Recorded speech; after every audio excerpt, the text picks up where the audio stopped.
Have you been watching the news of late? You may or may not realize, but marginalized people do. And again, just like in yesterday's video, it's because of the back-to-back teaching. Because the reality is the people in power, the people making decisions, the people passing legislation don't tend to be Black, Indigenous, or people of color. They are not marginalized, which means they don't see the world we see. They don't see the effects of the legislation that we see. Because of that, because they're not listening or understanding us, they make decisions that often hurt us. Now, if you have been watching the news of late, DEI is rapidly losing favor. I believe the first one I saw was Walmart decided to eliminate their DEI initiatives. Then I saw an article on Cosco who insisted on keeping them, which made me post that everyone needs to go get a Cosco card because we totally need to support this amazing employer. And then this morning I saw that McDonald's has backed away from their DEI initiatives. So obviously I wanted to do a video on this. Is this a good idea for your business or entity? Should you be walking away from your DEI initiatives? Diversity, equity, and inclusion, if you weren't sure. I bet you can guess what my answer is. You just may be surprised as why that's my answer. Let's talk about it.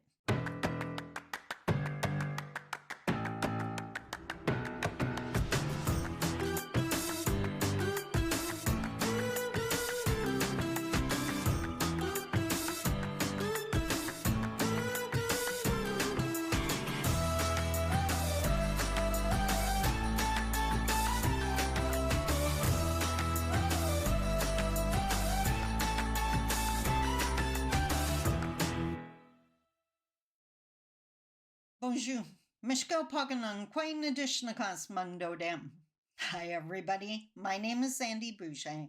I'm Red Thunderbolt Woman of the Loon Clan, a proud member of Seine River First Nation in Treaty 3 territory in Northern Ontario, and I have dedicated the last 15 years of my life to Indigenous reconciliation, Indigenous Canadian reconciliation, which often involves DEI work. So what is DEI work?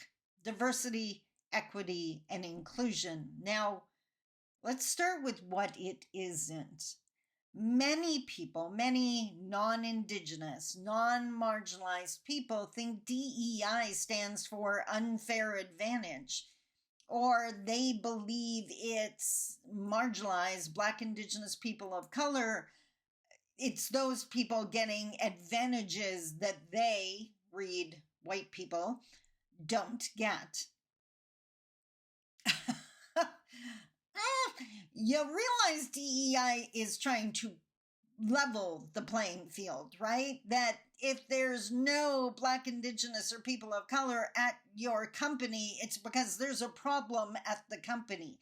It's not because we're not interested, right? And for the longest time before DEI initiatives, no one noticed. Back-to-back teaching, right? They, non-Indigenous, non-marginalized people, white people, just did things the way they want to do things and didn't even notice or didn't even realize that just because something works for them doesn't mean it works for everyone. And it often doesn't work for marginalized people. Now, I know you're going to be totally shocked at me saying this, but you need to keep your DEI initiatives. You need to keep doing this back-to-back teaching. Here's the biggest reason. Remember the back-to-back teaching. So imagine, I'm going to assume your company is serving the Canadian population. If you haven't noticed, the Canadian population is a diverse group. I'm also going to guess if you're a for-profit entity, the more sales you make, the happier campers your board of directors are, or your owner is, or whatever the case may be. That is literally the lifeblood of a business. So the better you understand and know your customers, the more sales you're going to have. But let's go back to the back-to-back teaching. Two people standing together. One white person, non-marginalized, non-indigenous, for the sake of this example, an indigenous person, running an advertisement, put out a post on social media. How the words sound and read and what they apply to the white, non-marginalized, non-indigenous person could be totally different from how the indigenous person reads it. It may be problematic to the indigenous person. If it sounds paternalistic, like you're trying to take care of us, or you're talking down to us, or whatever, you're going to save us, all of those things would be problematic, but you're not going to pick that up because that's not your lens, and that's okay. But that's why you need diversity. Your sales team, I'm going out on a limb here, your sales team should reflect the population you're trying to serve. If you have a large South Asian population you're trying to sell to, you need South Asians on your sales team to help with the marketing and promotion and make sure you're not doing things that is going to offend your market base. And yes, of course, there are your mainstream European descendant Canadians. They need to be on your sales team too. This is not replacement theory. This is reality. Do you want your business to succeed? I'm in business. I want my business to succeed. It comes from knowing my customers, and it's not an ego trip. If you look at the brand new YouTube channel video, the video you see when you first come to my YouTube channel, I am acknowledging and asking for the help of other people who do the work I do. I'm not sitting here saying I have all the answers, I'm all that in a bag of chips. That would be an ego trip. It would also be a lie, and it would mean you're limited to the knowledge you could have on this topic. So I'm doing my best to find other people to help you. That's the power of diversity. Lose the ego. Let's come together and knock this out of the park. So why should you keep up with your DEI initiatives? Well, we already said increase sales, right? What else do I have on my list here? Doing learning to understand others better, us all, right? You get good at understanding the different people you work with. You're going to get better at understanding your children, your friends, the people at your kids' school, the people in your neighborhood. The skills are transferable. You need to do it. Oh, here's another one. I don't know if you've ever worked in HR. I don't know if you've ever hired someone. Or first you had to advertise. Then you had to go through the interview process, and that probably involved bringing in some people to help you to interview. Then you had to, first you had to look through all the resumes. Then you had to interview them. Then you had to decide who to hire. Now you got to negotiate what you're going to pay this person, and then you're going to bring them on, and then you're going to train them. And what if they ghost? What if they quit? Indigenous retention numbers are in the basement because we're just starting to train non-Indigenous employers how best to support and retain their Indigenous employees. That would be diversity, equity, and inclusion work. But if you do it, you save all that money, because when you go through that process, your employee actually stays, and you don't have to keep doing it over and over and spending that money because you're constantly looking for staff. Okay, so that's going to help you. You're going to save money on retention. Wouldn't it be nice? I don't know about you, but if there's one thing I've noticed since lockdown ended, is anyone working at full capacity? Is there any company out there that has all of their positions filled? You're full.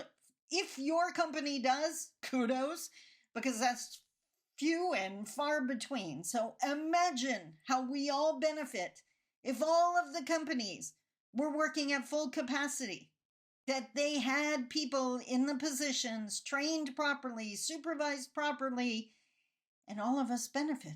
Us customers would super appreciate that. You need your diversity, equity, and inclusion skills and that work to make sure that happens.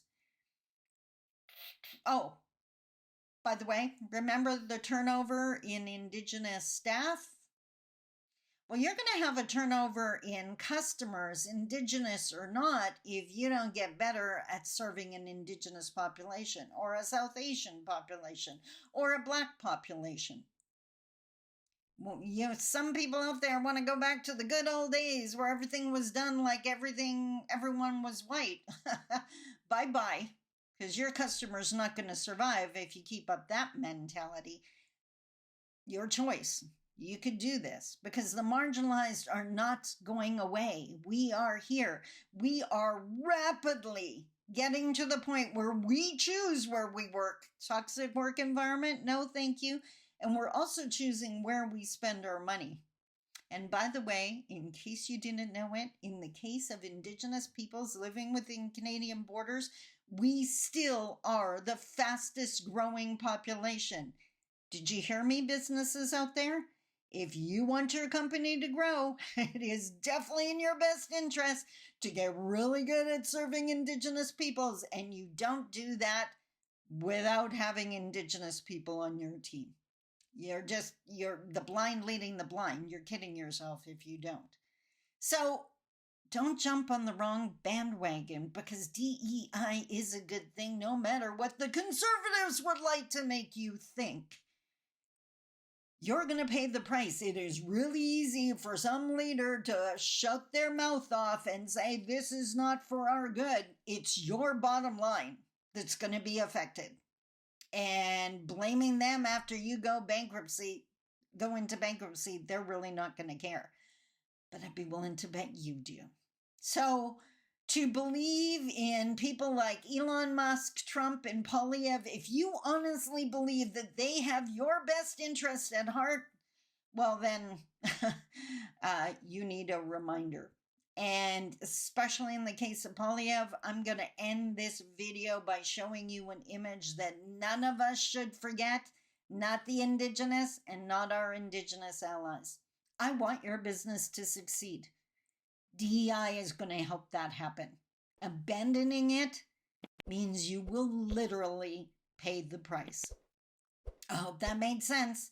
Until tomorrow, I love you. Take care. Bye-bye.